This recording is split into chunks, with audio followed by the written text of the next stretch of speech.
And welcome back. Well, this Saturday, people in Wauwatosa will join thousands of others across the U.S., Canada, and Mexico to raise awareness about Angelman syndrome. It is often misdiagnosed as cerebral palsy or autism because of the lack of awareness. Here to talk about the important support provided by the Angelman Syndrome Foundation and the significance of this walk that's coming up this Saturday are Stacy, Cefalu, and Robin Lane. Great to see both of you. Thanks for being here. Really nice to see you.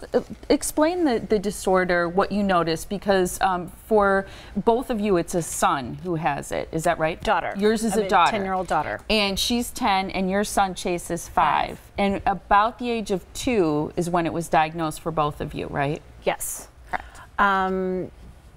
Angelman syndrome is a rare neurogenetic disorder. Both of our children started to have seizures, global delays, lack of speech. And it took months and months of genetic testing to finally discover that they did both have Angelman syndrome. What is it often confused with, or why is it so difficult to diagnose? I think because of the lack of awareness, and the symptoms can be overlap with other disorders. That's where the similarities lie, but it's the lack of specifically knowing to test for Angelman syndrome. So both of you eventually had that test that showed that there was one gene marker, right? Yes. Was it one? Okay. And it causes what? So you mentioned seizures. There were the speech delays. It's neurological. Yes, and it's for the majority of children with Angelman syndrome, it's a complete lack of speech. But they're also very happy, outgoing, social, beautiful children. So it's frustrating for them. It's very frustrating because all they want to do is talk and say things, but they're unable to do that. Eventually, are they able to write or use other ways of communication? They do use other ways of communication. Some are able to use sign language. Some can use like a tablet, like an iPad, like or a type-to-speech sort of technologically device to help them communicate. And your daughter's 10 now. She's 10. How does she communicate with you? She uses an iPad at school. It's really a natural form of communication, which makes it hard. She uses an iPad, a program called Proloquotigo. And then at home, we're just in tune to her. She's got certain signs, help, just help, cup. But it's more of her immediate needs, not her wants, her dreams, her thoughts.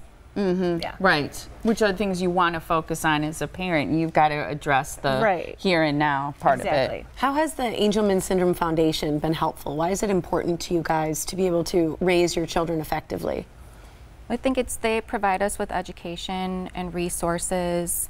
The walk is important to raise awareness and to, they're doing extensive research for a cure, and a lot of that funding goes to that. But I think the most important thing is the raising awareness, helping those parents that are newly diagnosed, giving them educational resources, not just for the families, but for the care providers, the teachers, therapists, that work with our children. They see speech therapists, occupational therapists.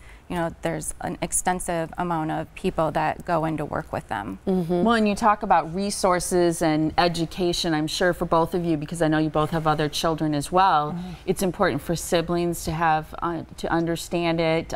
They want to be able to communicate also with their sibling. And so teaching them, because it sounds like a very complex form of communication that you're trying to understand and trying to help educate your child too.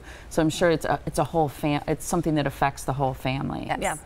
I think too, our children don't necessarily have a look of they're different necessarily. Like sometimes you can tell. Like Down syndrome, for example. Correct. Yeah. So I think sometimes it's confusing for people because they'll see our children and they'll be like, oh, they'll kind of have this look of like, oh, is there something wrong or isn't there? And so again, I think it's that raising awareness that just because somebody doesn't always look like maybe they have something that, just to to just be aware and Yeah, it's a great point. The walk that you have coming up is an opportunity to hopefully raise money for, I mean, we talked about a cure for you know, that research to continue. Yeah, it's, we are joining over 40 plus locations across the country on this day. ASF nationally is in its 25th year. We brought the walk to Wisconsin last year. In our inaugural year, we were one of the largest in the country. Wow. Yeah, it was wonderful. Very exciting, exceeded all of our expectations, and this year we just want to blow it out of the water again. We want to double it. Because the more awareness there is, the better the world for our children. And the more money we raise, the faster we get to a cure for this disorder. So this Saturday coming up at Hoyt Park, you can go on out and join the walk for Angelman syndrome. Saturday, again, this weekend. Registration is at 8 o'clock in the morning. The walk is at 9:30. You can visit angelman.org/walk for more information. And Hoyt Park there is right on Swan Boulevard in Tosa. Thanks for being here, ladies. Thanks so much for having us. It's a huge success. Nice to see you. Thank you. Thanks so much.